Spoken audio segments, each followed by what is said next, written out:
How to check your NCAP violation online.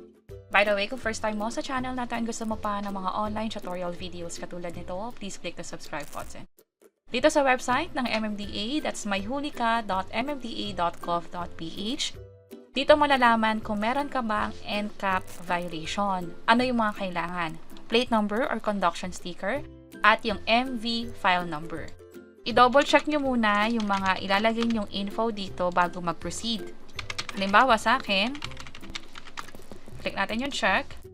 At mula dito, merong reminder kung saan kapag mali pala yung nilagay nating details, ang makikita talaga natin ay no record found.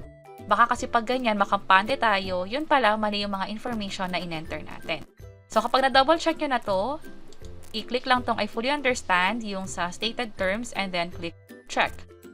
No record found, pero just in case na meron kayong violation at nakalagay dito yung dahilan, pwede naman kayong magbayad or mag-contest muna. Paano ba yung pag-contest? Sa pag-contest ng violation na binigay sa inyo, i-double check nyo muna talaga kung wala talaga kayong violation.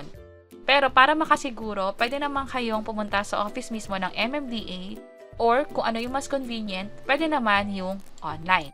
Pwede muna kayong tumawag sa kanila or mag-email. At yung contact details to po sa NCAP office, that's 8898-4200, local 1084, yung phone number. Pag mag-email naman, meron silang pin-provide na dalawa, non-contact at mmda.gov.ph at ncap2@mmda.gov.ph. Reminder lang din pala na nag-aalaw ang MMDA ng 10 working days simula nung natanggap yung notice of violation para sa pag-contest. Kapag lagpas na dyan, hindi natin sure kung may entertain pa.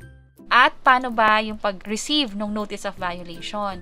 Nakalagay dito na you will receive a copy of your notice of violation through registered mail. So, ipapadala mismo sa address ninyo. Pwede rin naman kayong humingi ng kopya via email.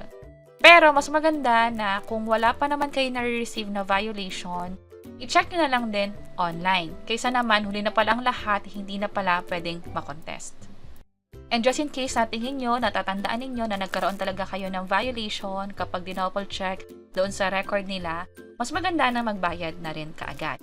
Pwede rin naman ang physical payment or digital payment. Ano yun sa digital payment? Pwede magbayad through GCash, GrabPay, Bayad App, Maya App, or sa Land Bank Link Biz Portal. Lahat to online option lang. At meron kaming ginawang hiwalay na tutorial video kung paano nga ba magbayad sa MMDA, mapa-GCash man yan, Maya, or Land Bank.